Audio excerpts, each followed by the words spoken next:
Hi, it's Vias Tarot. Hello, Taurus placements. Yes, general and love reading ngayong buwan. Okay, so tingnan natin ano bang meron. Pero syempre, before tayo mag-start, yes.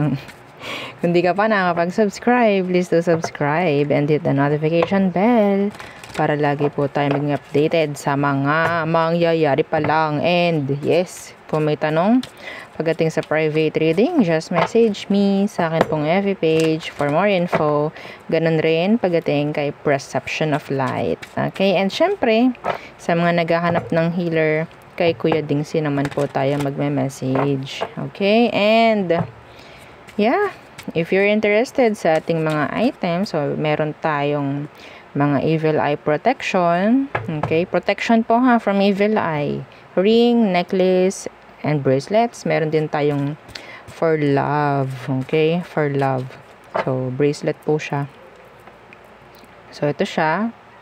So, pwedeng singles ang gumamit. Pwedeng may mga kakonect. Lalo na yung maraming conflict. Pwedeng pwede yan sa'yo. Ha?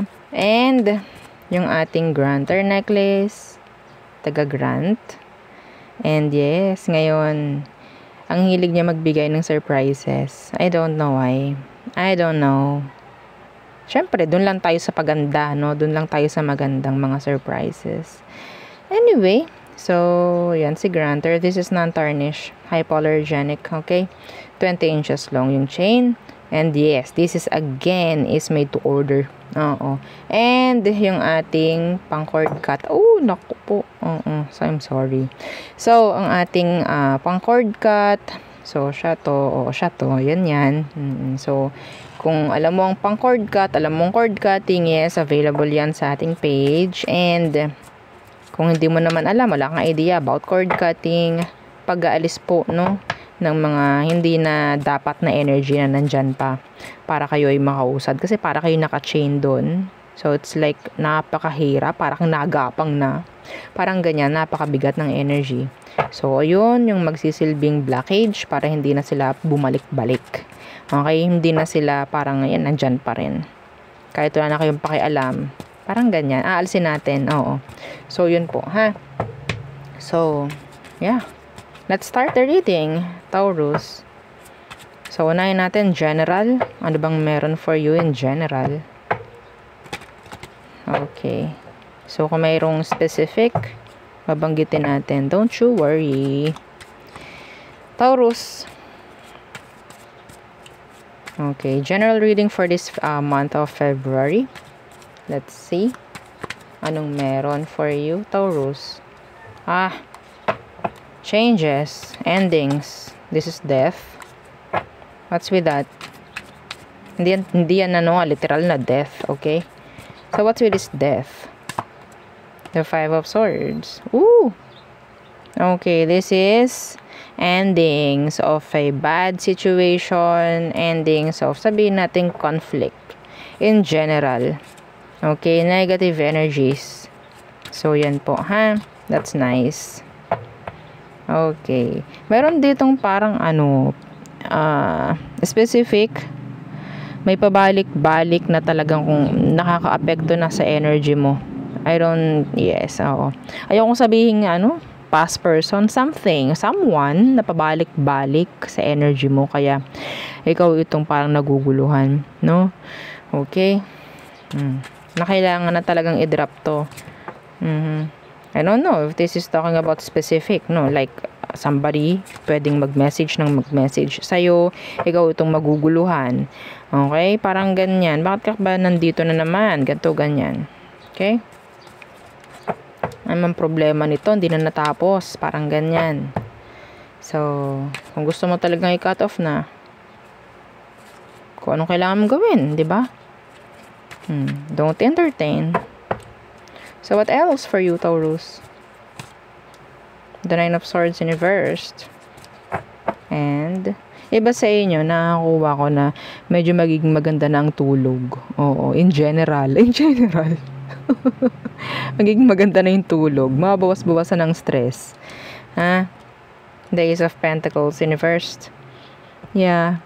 Changes. So, pagdating sa iyo, sa'yo in general, no? May mga, sabihin natin gagaan-gaan. Okay? Lalo na sa pamemera. Lalo na sa pamemera.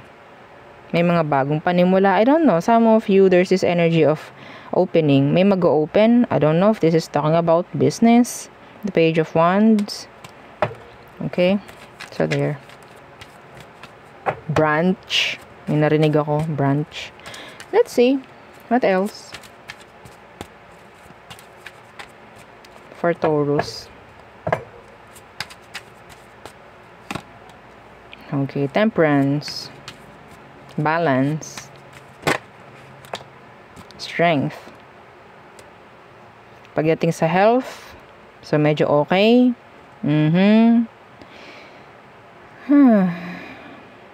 Wala, in general, this is talking about ano lang naman eh, having balance, no? Having balance, sabihin nating maybe being healthy, mga ganyan. Okay? Iba sa inyo, pwedeng magkakaroon ng time for yourself ngayong February.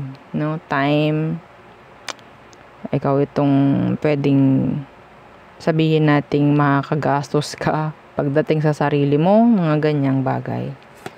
Okay?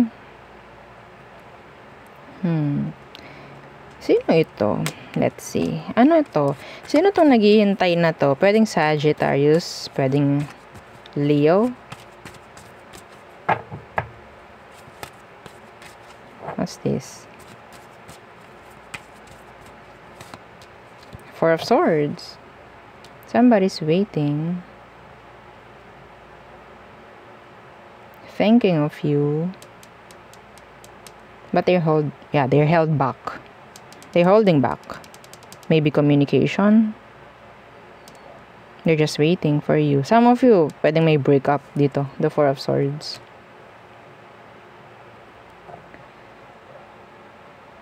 Gusto nito na kamustahin mo sila. I think so. Gusto nito, ng taong to, na kamustahin mo sila. See? The Three of Swords. In reversed. Iba sa kanila, ayaw nila na parang nakaka-move on ka. In general, iba sa ibang tao, ayaw nila na parang nagiging okay ka. Gusto nila like ka nila makikita ang kawawa or anyway, 'di ba? Alisin natin 'yun. So, yeah. Gusto lang paalam sa iyo ni universe na may mga ganyan na nakapaligid sa iyo, pero yes, i-block mo, ha? Block them. Okay, so there. Yun ang aking nakikita for you in general. So, tayo tungo na sa iyong love read. Okay, the person on your mind, Taurus. Who is this? Let's see. Taurus. Again, don't forget to like, share, and subscribe. Thank you. Okay, so is this person you're thinking of? Kuha tayong description ng person. Tingnan natin, ano bang kailangan mong malaman? The Ace of Cups. Someone new? Is this someone new? A new person, maybe? What's with this Ace of Cups? Yeah, this is new. This is a new person. Are you interested sa isang, sa bago? This is a new person, new connection, I think. Sabihin natin itong taong to, gusto ka. They have something for you. They like, emotions, no? So, Page of Pentacles, may chance na younger earth sign, maybe. Okay? So, we have here water and earth. So, anong meron? Anong ganap? Anong kailangan nating malaman dito? Maybe there's this someone younger na pwedeng into you. Have interest, no? Parang ganyan. Let's see. Anong kailangan mong malaman sa situation, mga Taurus? Or pwedeng vice versa yung energy. Pwedeng ikaw to sa isang tao. The Two of Pentacles in reversed. Meron ditong parang nababaliwala. Why the Two of Pentacles in reversed? Yeah, the Queen of Swords. Parang may nababaliwala dito. Okay. The Eight of Wands in reversed.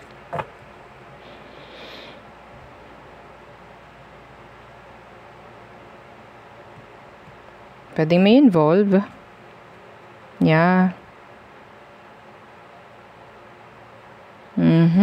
That's the blockage. So, yun nga, chance na may involve dito. Parang, ito yung situation na hindi mo pwedeng masyadong pagtuon ng pansin. Yeah. Ito yung situation na parang hindi mo daw dapat pagtuon ng pansin. Yes, you like this person, pero hindi dapat. You like them, pero hindi dapat kasi mali eh. The Queen of Swords in reverse. And some of you, you're takot. Takot ka rin naman. Oo, sa sitwasyon. Kung talagang ipupursu mo to. Yeah. Alam mo naman eh. Oo. So, let's see. Let's check the person's emotion. Kaya siguro iba sa inyo, hindi mo masyadong binibigyang pansin kasi alam nyong hindi pwede. Oo. Pero, bakit mo siya iniisip? Diba? Okay. Oh, well, reading nyo. Read natin. O, diba? Maybe you're just interested. Oo, sa new person. Habang ikaw ay may kakonek. Taurus. Kay naman na. Oo, tingnan natin. Anong emosyon nito for you? The Four of Cups in reversed. They're ignoring you, I think. But yeah, I think yung emotion, they ignored it. Like, they're ignoring it, pero they're open. What's with this Four of Cups in reversed? The High Priestess. Yeah, they're open. Sa tingin ko, itong taong to, malakas yung intuition. Like that. Matalino. Alam nila kung hanggang saan lang sila. Like, may limit. Alam nila kung kailangan lang bigyan ng limit yung sarili nila sa'yo. They're intelligent. Okay? Alam niya to. See the Moon in reversed. Some of them, hindi nila pinapagana rin talaga yung emosyon. Okay? They're like acting casual.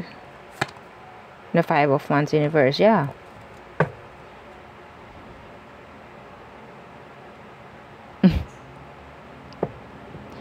I'm getting this age difference. Someone is younger. Someone is older. O, diba? So, alam ng taong to na hindi ka rin niya dapat bigyang attention or emosyon. Yes. So, what is their next action towards you? Tingnan natin. Their next action for you, Taurus. The Seven of Cups. Yeah, their option is open. What's with that Seven of Cups? The Two of Wands in reversed. The King of Swords in reverse. The King of Wands. Some of you, this is just like physical attraction. I think. Physical. Meron ditong parang nag-a-admire eh. Admiration. This is not deep, I think. This is not that deep. So, next action ng taong ito is, yeah, maging casual sa'yo, Seven of Cups. Maging open. Yeah. Pero Two of Wands in reversed. Alam niya yung limit niya. Alam niya yung boundaries. Okay?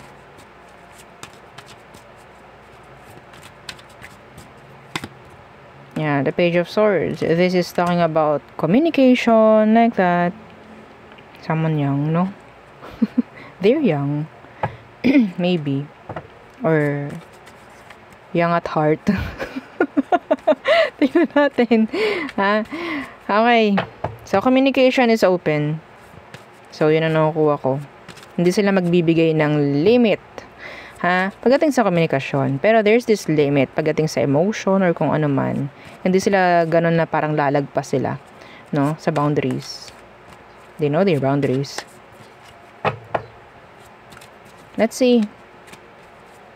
Anong outcome nyo? / advice for you, Taurus. Outcome. Advice. The Ace of Swords. Yes. This is, sabihin natin, communication. Okay. Pero yes, nandyan yung openness. Nandyan yung genuine. Like, yeah. The Page of Wands universe. Oh! Sana walang flirt, no? I think this is just like energy of playtime, mga ganyang bagay, no?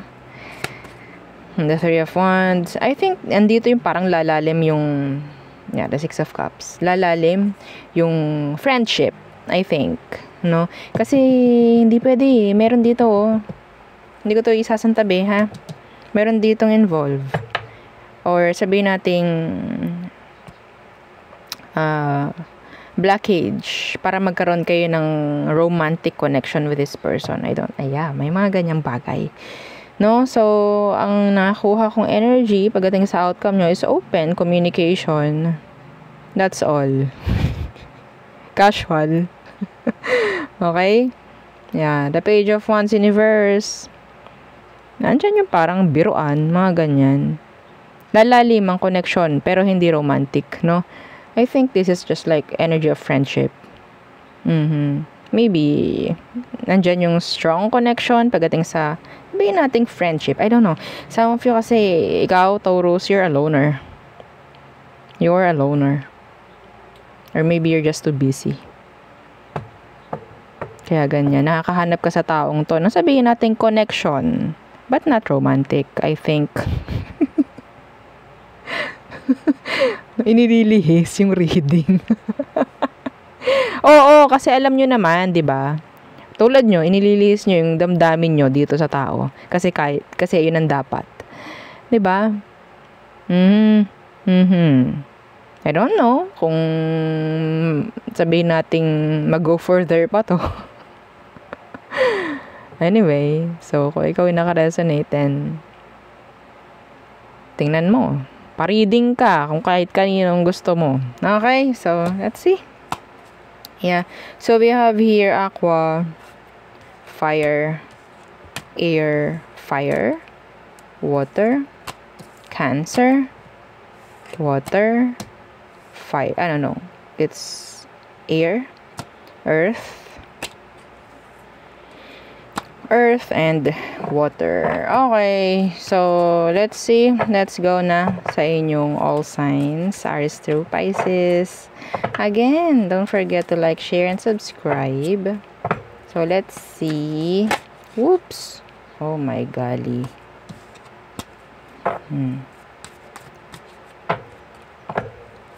Aries through Pisces. Aries through Pisces for you, Taurus. Aries. Oops, I'm sorry. Okay, so Aries. They're juggler. They're juggling. Taurus.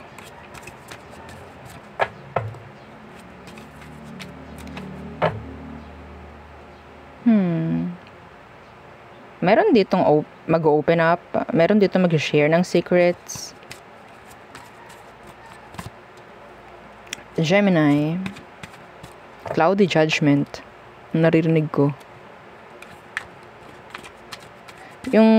Sa tingin ko parang hindi sila talaga direct na magtatanong. Pero sila yung gumagawa ng fake scenarios sa utak nila. Like that. They're judging you. Okay, so Cancer, feeling a strong connection with you. Leo, they want to pursue you. They like you. May energy rin dito ng pagtanggi, kung ano man. Virgo, they're sad.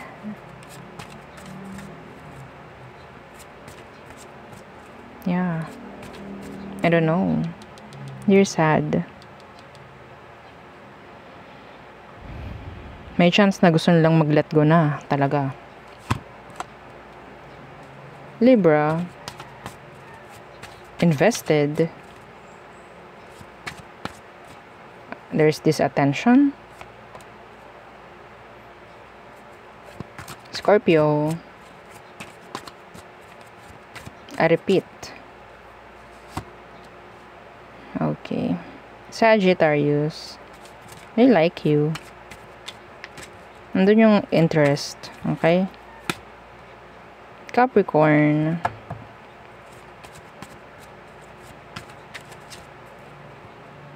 they have plans for you. Some of you, hindi kayo magkakaintindihan kasi pareho kayo may plano sa isa't isa. Aquarius, there's this jealousy. Some of you, they want your attention. Okay? Like, ayaw nila na magbibigay ka ng attention sa iba. Gusto niya kanya lang. Yeah, they're jealous. Pisces, there's something hidden. Some of you, meron ditong Pisces na parang gumagawa ng hindi tama or hindi maganda. There's secrets. Okay, so there. Yeah, yun ang aking reading for you, Taurus placements. Again, please don't forget to like, share, and subscribe, and follow our FB page. Thank you. Bye.